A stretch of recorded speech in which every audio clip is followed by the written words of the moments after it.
CIET NCERT द्वारा प्रस्तुत है। NCERT की कक्षा 5 के लिए हिंदी की ध्वनि पाठ्यपुस्तक वीणा। पृष्ठ संख्या 117, पाठ संख्या 10, 3 मछलियां। पृष्ठ के दाईं ओर एक QR कोड दिया गया है, जिसे स्कैन करके आप पाठ के विषय में अधिक जानकारी प्राप्त कर सकते हैं। बहुत समय पहले की बात है। उत्तर भारत के एक सुंदर सरोवर में 3 मछलियां रहती थीं, जिनमें गाढ़ी मित्रता थी। तीनों मछलियां सरोवर की अन्य मछलियों के साथ मिलजुल कर विनोद और सैर करती रहती थीं। इनमें से पहली मछली का नाम था अनागत विधाता।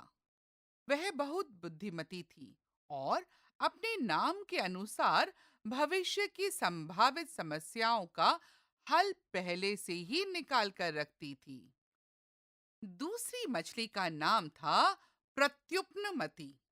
जैसा उसका नाम था, वैसी ही तीक्ष्ण और तीव्र उसकी बुद्धि थी। वह भविष्य की किसी भी आशंकित समस्या का पहले से समाधान करने की आवश्यकता नहीं समझती थी, क्योंकि उसकी सूझबूझ इतनी पैनी थी कि वह समय पड़ने पर किसी भी उलझन का हल क्षण भर में निकाल लेती थी। तीसरी मछली का नाम था यद भविष्य। अपने नाम के अर्थ को वह भी सार्थक करती थी। वह किसी भी संकट की संभावना पर ध्यान नहीं देती थी तथा श्रम और चिंतन से बचती थी। उसका मत था कि यत्न करने और सोचने विचारने से कोई लाभ नहीं, क्योंकि जो होना होगा सो तो होगा ही। इसलिए सब कुछ भाग्य के भरोसे छोड़ देना चाहिए और निश्चिंत होकर आनंद से रहना चाहिए। पृष्ठ के निचले भाग में एक चित्र दिया गया है, जहां पर तीनों मछलियां नदी में आपस में बातचीत कर रही हैं। पृष्ठ संख्या 118। एक दिन शाम के समय उस सरोवर के किनारे से अकस्मात 2 मछुआरे निकल रहे थे। उन मछुआरों ने यह सरोवर पहले कभी नहीं देखा था। इतना रमणीय स्थान देखकर वे सरोवर के किनारे विश्राम करने बैठ गए। क्षण भर में उनका ध्यान पानी में सैर करती हुई मछलियों पर गया। अरे देखो, इस सरोवर में कितनी बड़ी बड़ी मछलियां हैं। पहला मछुआरा बोला, हाँ हाँ, और इतनी सारी मछलियां एक ही जगह हमने पहले कभी नहीं देखी। दूसरा मछुआरा बोला। पहले मछुआरे ने फिर कहा, भाई, कल सवेरे हम यहाँ बड़ा जाल लेकर आएंगे और इन सब मछलियों को पकड़ेंगे। ठीक है। दूसरे मछुआरे ने सहर्ष सम्मति दिखाई और दोनों मछुआरे उत्साह से उठकर घर की ओर चल दिए। मछुआरों की बातें तीनों मछलियों ने सुन लीं। उन्होंने तुरंत सरोवर की सभी मछलियों को बुलाकर एक सभा की। अनागत विधाता ने सब मछलियों को संबोधित करके बताया कि 2 मछुआरे अगले दिन सवेरे सरोवर पर जाल डालकर सब मछलियों को पकड़ने की योजना बना रहे हैं।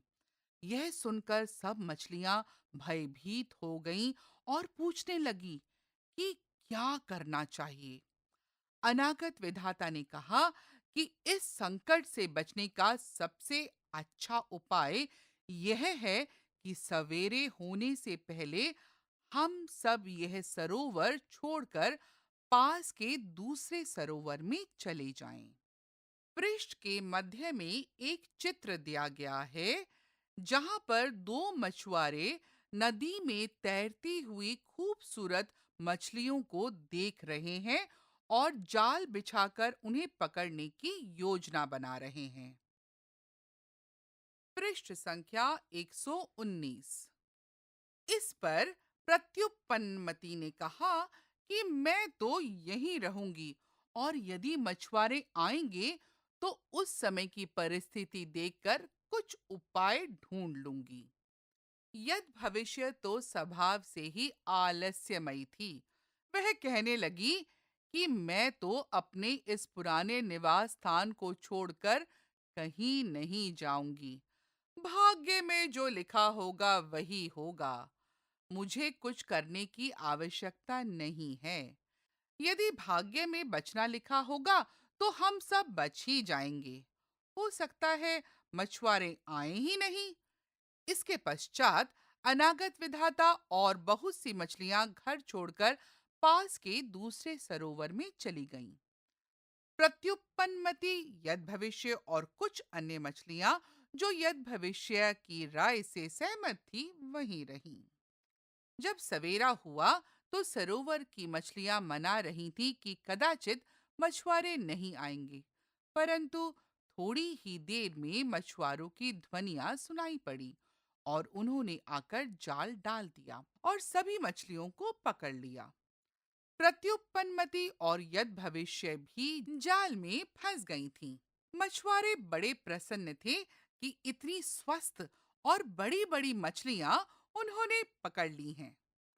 अब प्रत्युत्पन्नमति अपने बचने का उपाय बड़ी तीव्रता से सोचने लगी और उसे तुरंत सूझ गया कि क्या करना चाहिए। मछुआरों की बातचीत से वह समझ गई थी कि उन्हें स्वस्थ और जीवित मछलियां ही चाहिए।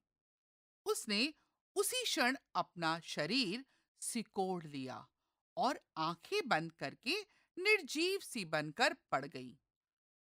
पृष्ठ के मध्य भाग में मछलियां आपस में बातचीत कर रही हैं और अपने बचने की योजना बना रही हैं।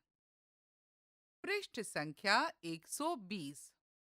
मछुआरे मछलियों को संभालने लगे तो देखा कि एक मरी हुई मछली है। उन्होंने तुरंत प्रत्युत्पन्नमति को जाल से निकालकर सरोवर में फेंक दिया और अपनी प्रत्युत्पन्न बुद्धि के कारण उसकी जान बच गई। पर यद भविष्य की जान नहीं बच सकी और मछुआरे उसे और उसकी साथी मछलियों को लेकर चलते बने। लेखिका मालती देवी। पंचतंत्र पर आधारित। पंचतंत्र नीति साहित्य का एक विशिष्ट ग्रंथ है जिसे लगभग 2500 से 3000 वर्ष पूर्व भारत में रचा गया था। इसके लेखक प्रसिद्ध आचार्य विष्णु शर्मा माने जाते हैं। पंचतंत्र का निर्माण एक शिक्षण सामग्री के रूप में किया गया था जिसका उद्देश्य बच्चों को रोचक कथाओं के माध्यम से जीवन मूल्य सिखाना था। इस ग्रंथ में नैतिक शिक्षा देने के उद्देश्य से लिखी कहानियां हैं जो विभिन्न पशु पक्षियों के माध्यम से प्रस्तुत की गई हैं। ये कहानियां न केवल बच्चों अपितु वयस्कों के लिए भी जीवन के विभिन्न पहलुओं का बोध कराने में सार्थक है और आज के युग में भी उतनी ही प्रासंगिक है जितनी प्राचीन समय में थी। पृष्ठ में एक चित्र दिया गया है जहां पर दो मछुआरे पीठ पर मछलियों से भरा जाल लेकर पगडंडी पर आगे बढ़ रहे हैं। प्रत्युत्पन्नमति मछली अपनी सूझबूझ के कारण अपनी जान बचाने में सक्षम हुई, जिसे मछुआरों ने मरा समझकर वापस सरोवर में फेंक दिया। पृष्ठ संख्या 121। बातचीत के लिए। 1। क्या आपने कभी नदी, पोखर या समुद्र तट का भ्रमण किया है? आपने वहां पर क्या-क्या महसूस किया? 2। क्या किसी कार्य को भाग्य के भरोसे छोड़ना चाहिए? अपने उत्तर का कारण दीजिए। 3। यदि भविष्य मछुआरों से अपने प्राण नहीं बचा पाई, यदि उसके स्थान पर आप होते तो मछुआरों से अपने प्राण कैसे बचाते? 4। आपको कौन सी मछली सबसे अच्छी लगी और क्यों? पाठ से। 1। यहाँ दिए गए प्रश्नों के सही उत्तर पर मछली का चित्र बनाइए। एक से अधिक विकल्प भी सही हो सकते हैं। क अनागत विधाता को बहुत बुद्धिमती किस कारण से बताया गया? एक, नाम के अनुरूप स्वभाव के कारण। दो, सब कुछ भाग्य के भरोसे छोड़ देने और चिंता ना करने के कारण। तीन, भविष्य की संभावित समस्याओं का हल पहले से ही निकाल लेने के कारण। चार, श्रम और चिंतन से बचने की प्रवृत्ति के कारण। ख, मछुआरों की बातें सुनकर सभी मछलियों ने सभा क्यों की? एक, गपशप के लिए। दो, अपने प्राण बचाने हेतु कोई उपाय ढूंढने के लिए। तीन, मछुआरों को अपने जाल में फंसाने के लिए। चार, पास के दूसरे सरोवर में जाने के लिए। पृष्ठ संख्या 122। ग, मछुआरों ने प्रत्युत्पन्नमति को जाल में से बाहर क्यों फेंक दिया? एक, उन्हें जीवित मछलियां चाहिए थी। दो, उन्हें प्रत्युत्पन्नमति सुंदर नहीं लगी। तीन, जाल में बहुत अधिक मछलियां थीं। चार, उनसे जाल उठाया नहीं जा रहा था। घ, मछुआरों के जाल में कौन-कौन सी मछलियां फंस गईं? एक, अनागत विधाता, प्रत्युत्पन्नमति और अन्य सभी बड़ी-बड़ी मछलियां। दो, प्रत्युत्पन्नमति, यद भविष्य और अन्य सभी बड़ी-बड़ी मछलियां। तीन, अनागत विधाता और अन्य सभी बड़ी-बड़ी मछलियां। चार, प्रत्युत्पन्नमति, यद भविष्य और अनागत विधाता। दो, स्तंभ क और स्तंभ ख में आपस में संबंध रखने वाले शब्दों व कथनों का मिलान कीजिए। स्तंभ क, सुंदर, अनागत विधाता, प्रत्युत्पन्नमति, बड़ी बड़ी, यद भविष्य। स्तंभ ख, बुद्धिमती, आलसी, मछलियां, तीक्ष्ण एवं तीव्र बुद्धि, सरोवर। उदाहरण के लिए सुंदर को सरोवर के साथ मिलान किया गया है। पृष्ठ संख्या 123। सोचिए और लिखिए। एक, प्रत्युत्पन्नमति पहले से ही समस्या का समाधान करने की आवश्यकता क्यों नहीं समझती थी? दो, सभी मछलियों के भयभीत होने का क्या कारण था? तीन, जो होना होगा सो तो होगा ही, यह किस मछली का मानना या और वह ऐसा क्यों मानती थी?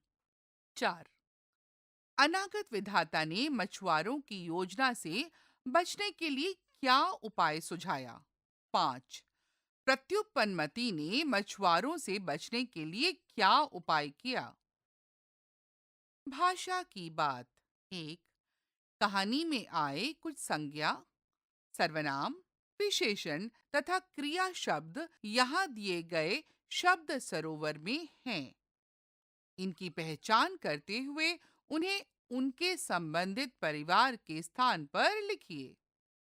शब्द सरोवर में दिए गए शब्द: कुछ, सभा, वह, बचना, सुंदर, तीन, सरोवर, पहली, रहना, हमने, मछली, सोचना, अच्छा, उन्होंने, मछुआरा, यद भविष्य, दो, लिखना, जाना, मैं।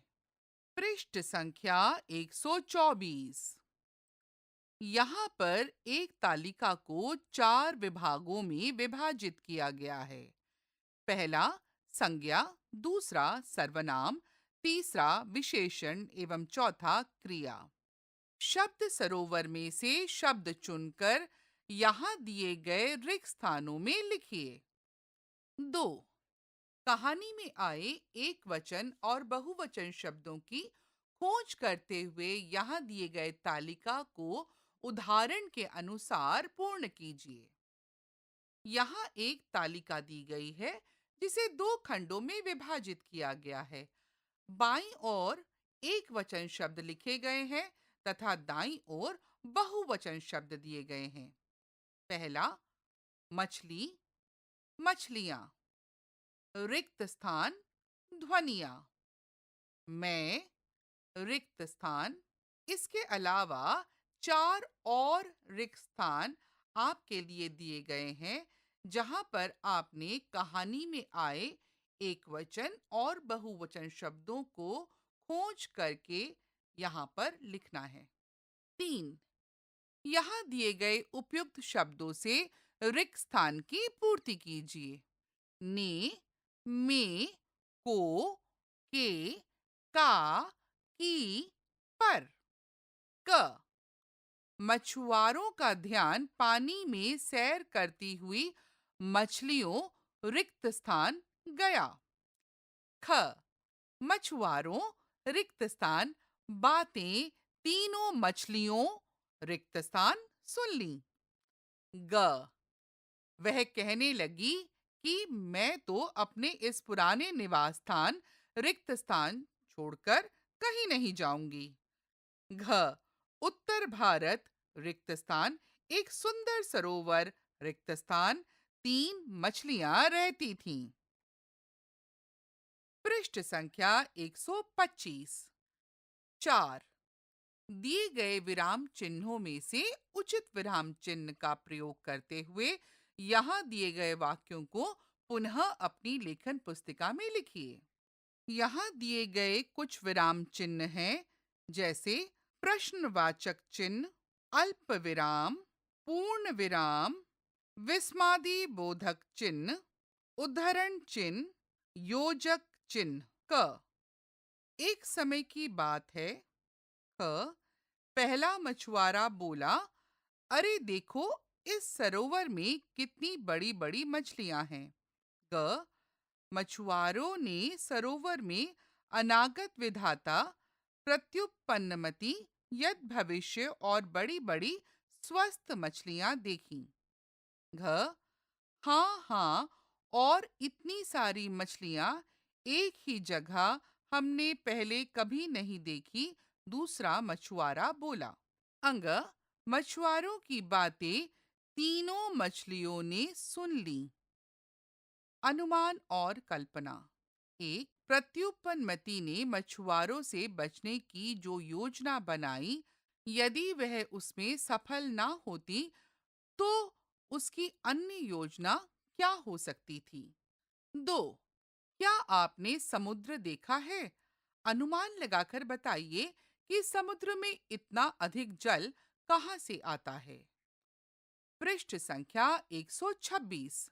3, अपनी सूझबूझ के कारण प्रत्युत्पन्नमति मछुआरों से बच गई। मान लीजिए कि वह तैरकर पास के सरोवर में अपने मित्र अनागत विधाता के पास पहुंच गई। दोनों में आपस में क्या-क्या बातचीत हुई होगी, अपनी लेखन पुस्तिका में लिखिए। पृष्ठ के मध्य में एक चित्र है, जहां पर प्रत्युत्पन्नमति और अनागत विधाता मछलियां आपस में बातचीत कर रही हैं। बूझो तो जाने। एक, यहाँ पर 5 मछलियों के चित्र दिए गए हैं। इन्हें ध्यान से समझिए और बताइए कि इनमें से बिल्कुल एक जैसी 2 मछलियां कौन सी हैं। उत्तर है अंक 2 और 4 की मछलियां। पृष्ठ संख्या 127। पुस्तकालय से। विद्यालय के पुस्तकालय में जाकर कहानी में आए निम्नलिखित शब्दों के अर्थ शब्दकोश की सहायता से लिखिए। एक, शब्द गाढ़ी, अर्थ घनिष्ठ, गहरी। 2, शब्द विनोद, अर्थ रिक्त स्थान में लिखिए। 3, शब्द तीक्ष्ण, अर्थ रिक्त स्थान में लिखिए। 4, शब्द चिंतन, अर्थ रिक्त स्थान में लिखिए। 5, शब्द विश्राम, अर्थ रिक्त स्थान में लिखिए। 6, शब्द श्रम, अर्थ रिक्त स्थान में लिखिए। पृष्ठ संख्या 128। खट्टे हैं अंगूर। आपकी अभिव्यक्ति। जैसा कि आपने इस पाठ के परिचय में पढ़ा, पंचतंत्र की रचना प्राचीन काल में की गई थी। समय के साथ पंचतंत्र का प्रसार अरब देशों एवं यूरोप समेत विश्व के अनेक भागों में हुआ। प्राचीन यूनान, वर्तमान ग्रीस में रचित और संपूर्ण यूरोप में प्रचलित ईसब की दंत कथाएं भी पंचतंत्र की प्रेरणा से ही रची गईं और कालांतर में संपूर्ण विश्व में प्रसारित हुईं। आपने इन्हीं दंत कथाओं में से एक कहानी लोमड़ी और अंगूर या खट्टे हैं अंगूर के नाम से पढ़ी या सुनी होगी। दिए गए चित्र की सहायता से खट्टे हैं अंगूर कहानी को अपने शब्दों में कविता या कहानी के रूप में लिखिए। इस गतिविधि में आप अपने शिक्षक या अभिभावक की सहायता भी ले सकते हैं। इस पृष्ठ में एक चित्र है जिसमें एक लोमड़ी एक अंगूर के बेल के तले खड़ी हुई अंगूर खाने का प्रयास कर रही है। यह अध्याय यहीं समाप्त होता है। अभी आप सुन रहे थे एनसीईआरटी की कक्षा 5 के लिए हिंदी की ध्वनि पाठ्य पुस्तक वीणा। ध्वन्यांकन मोहम्मद फैजान। वाचन स्वर शियोली घोष। ध्वनि संपादन मुकुल सिंह। निर्देशन एवं निर्माण विमलेश चौधरी। तथा प्रस्तुति CIET NCERT नई दिल्ली भारत।